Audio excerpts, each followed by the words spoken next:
You're watching Dukascopy TV. I'm Sophia Eribo. Today's GDP figures for Italy can be seen as rather bad when compared to France and Germany, the Eurozone's other heavy hitters. Joining me to give his take on Italy's situation is M&G Investments' Stefan Isaacs. Stefan, is it too early to conclude that Italy is definitely coming out of its worst recession since the Second World War?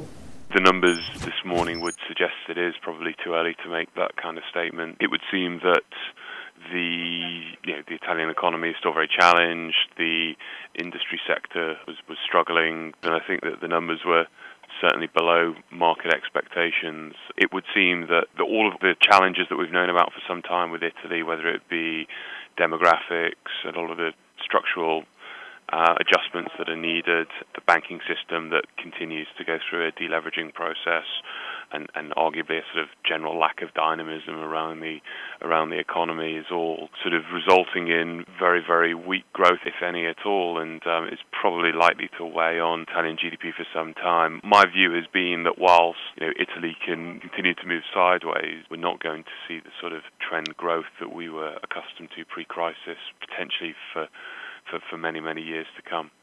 Data released by the European Commission last week shows Italy will hit a record high ratio of more than 135% debt to GDP, and public debt stood at a record 2.11 trillion euros in February.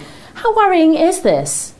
It is worrying in one respect. That sort of level of debt to GDP is at a stage where you would historically suggest it's commensurate with some kind of restructuring in the long term. Is it sustainable? Probably not.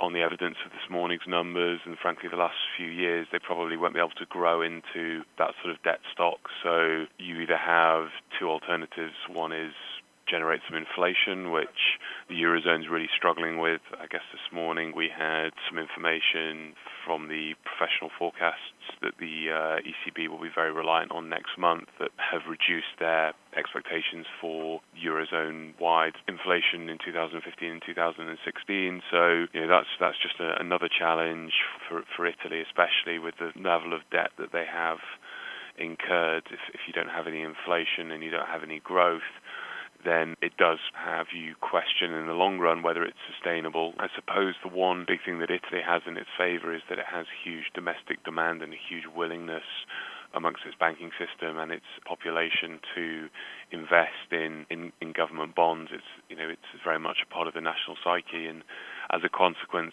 perhaps it is more sustainable than it would be in economies where that wasn't the case, and perhaps where they were more reliant on external demand for their government bonds.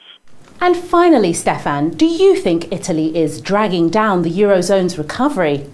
Well, it's certainly not helping. If you look at the recent components of Eurozone GDP, Germany was clearly the winner. Italy was clearly one of the losers, and it is one of the largest economies in the Eurozone, so it certainly doesn't help. But even German GDP has been less than spectacular. Sub 1% is not really what you'd be hoping for at this point in a recovery. So I think it's very easy to lay the blame at the feet of the periphery, but the reality is that the whole Eurozone is still struggling. I think that it's very reasonable to assume that growth will be sub-trend for a number of years. We're probably going to really struggle to go back to the levels of growth we came accustomed to pre-crisis. My views are still, an ongoing weak recovery for the Eurozone, and yes, Italy certainly isn't helping. And this morning's GDP figures just put probably further pressure or further downward pressure on expectations for Eurozone growth in 2014 and 15. Thank you, Stefan. For analysis on Dutch growth figures, be sure to check out Monica Gibson's interview with Chief Economist at BNP Paribas, Joost van Leenders.